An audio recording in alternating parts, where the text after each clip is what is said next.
এনবিআরে অচলাবস্থা, বন্ধ আমদানি রপ্তানি, দিনে ক্ষতি ২৫০০ কোটি টাকা, আন্দোলন প্রত্যাহারের আহ্বান ব্যবসায়ীদের।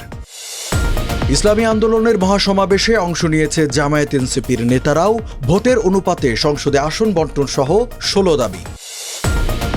চীন সফর শেষে দেশে ফিরল বিএনপির প্রতিনিধি দল, তারেক রহমানকে চীন আমন্ত্রণ জানিয়েছে বলে জানান মির্জা ফখরুল।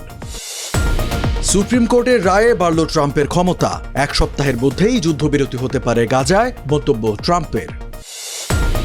এবং কলম্বো টেস্টে টাইগারদের পরাজয়ের মধ্যেই অধিনায়কত্ব ছাড়লেন শান্ত, আরেকটু চিন্তা করতে পারত, মন্তব্য বিসিবি সভাপতির।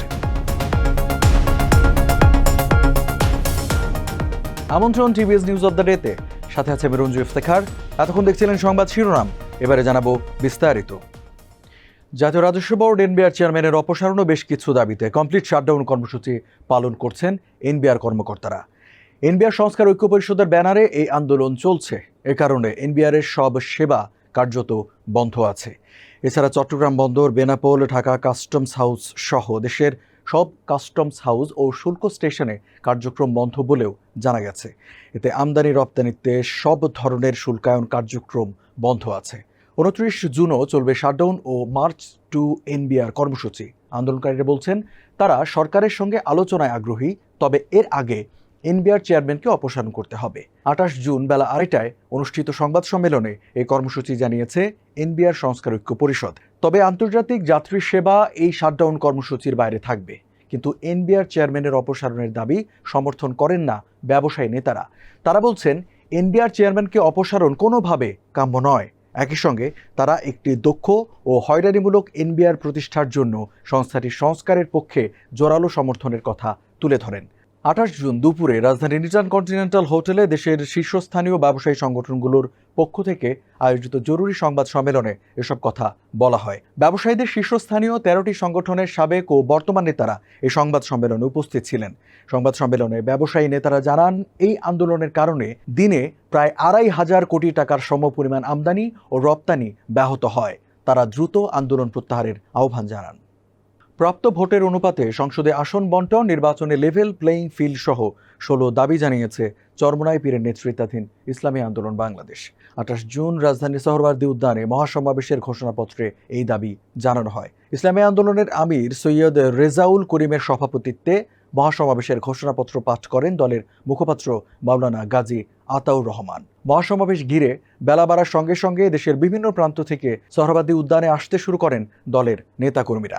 এদিকে ইসলামী আন্দোলনের মহাসমাবেশে অংশ নিয়েছেন জামায়াত ইসলামী, জাতীয় নাগরিক পার্টি এনসিপি, গণ অধিকার পরিষদ এবি পার্টি সহ বিভিন্ন দলের নেতারা।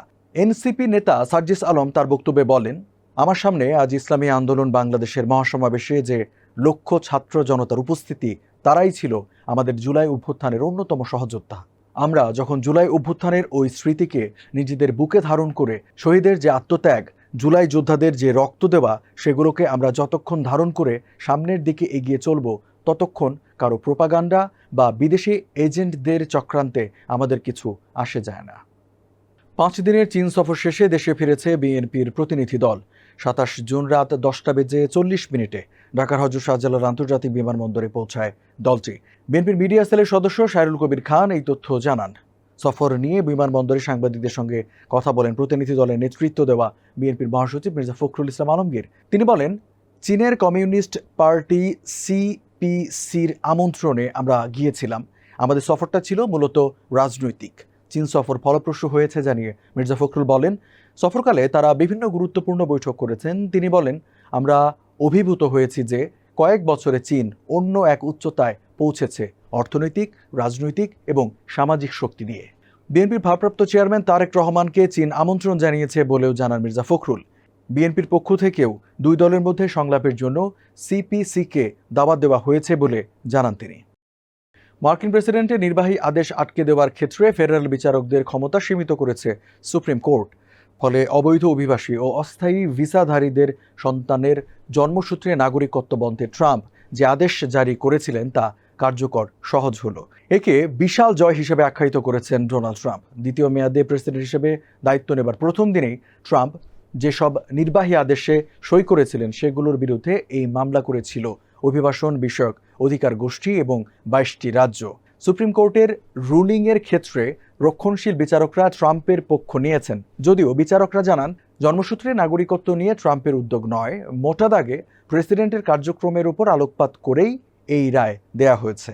সুপ্রিম কোর্টের রুলিংয়ে বলা হয়েছে, দেশের আদালতগুলো অসাংবিধানিক বা বেআইনি মনে হলে প্রেসিডেন্টের কার্যক্রম স্থগিত করতে পারবে, তবে এটা হবে আরও বিচার প্রক্রিয়ার মাধ্যমে, অর্থাৎ প্রেসিডেন্ট তার কাজ চালিয়ে যাওয়ার জন্য আরও সুযোগ পাবেন। এদিকে ডোনাল্ড ট্রাম্প নতুন করে গাজায় যুদ্ধবিরতির ব্যাপারে আশাবাদ ব্যক্ত করেছেন। তিনি বলেছেন, আগামী সপ্তাহের মধ্যে গাজায় যুদ্ধবিরতি কার্যকর হতে পারে। গাজা ইসরায়েলি সমর্থিত খাদ্য বিতরণ কেন্দ্রে বেসামরিক নাগরিকদের মৃত্যুর ঘটনায় সমালোচনার মুখে পড়েছেন তিনি। ওয়াশিংটন থেকে বার্তা সংস্থা এএফপি এ খবর জানায়। কলম্বো টেস্টে বাংলাদেশের ইনিংস ব্যবধানে পরাজয়ের চোখ রাঙানি দিচ্ছিল তৃতীয় দিন থেকেই। চতুর্থ দিনের শুরুতেই সেই তেতো স্বাদ পেল। শ্রীলঙ্কার কাছে ইনিংস ও ৭৮ রানের ব্যবধানে হেরেছে সফরকারীরা। আজ ৩৪ বলে বাকি ৪ উইকেট হারিয়েছে তারা। শেষ ৩৩ রানে বাংলাদেশ হারায় ৬ উইকেট। ২ টেস্টের সিরিজ ১-০ ব্যবধানে জিতে নিল স্বাগতিকরা। এদিকে ম্যাচ শেষে সংবাদ সম্মেলনেই অধিনায়কত্ব ছাড়ার ঘোষণা দিলেন নাজমুল হোসেন শান্ত। টেস্ট অধিনায়কত্ব ছাড়ার ঘোষণা দিয়ে নাজমুল বলেন, আমি বাংলাদেশ দলের অধিনায়ক পদ থেকে সরে দাঁড়াচ্ছি। আমি টেস্ট সংস্করণে আর এই দায়িত্ব পালন করতে চাই না। আমি সবাইকে পরিষ্কারভাবে বলতে চাই, এটা ব্যক্তিগত কোনো কিছু নয়, পুরোপুরি দলের ভালোর জন্য আমি এই সিদ্ধান্ত নিয়েছি এবং আমি মনে করি এটাতে দলের ভালো কিছুই হবে। নাজমুলের নেতৃত্ব ছাড়ার বিষয়ে বিসিবি সভাপতি আমিনুল ইসলাম বলেছেন, শুনছিলাম উড়ো উড়ো কথা, এজন্য আমরা ফাহিম ভাইকে পরশুদিন কলম্বোতে পাঠিয়েছিলাম তার সঙ্গে কথা বলতে। সেখানে তিনি ড্রেসিং রুমে ৩ অধিনায়ককেই একসঙ্গে পাবেন, তাদের সঙ্গে বসে কথা বলার জন্য। দর্শক, এই ছিল আজকে টিভিএস নিউজ অব দ্য ডেতে। এতক্ষণ সাথে থাকার জন্য ধন্যবাদ সবাইকে।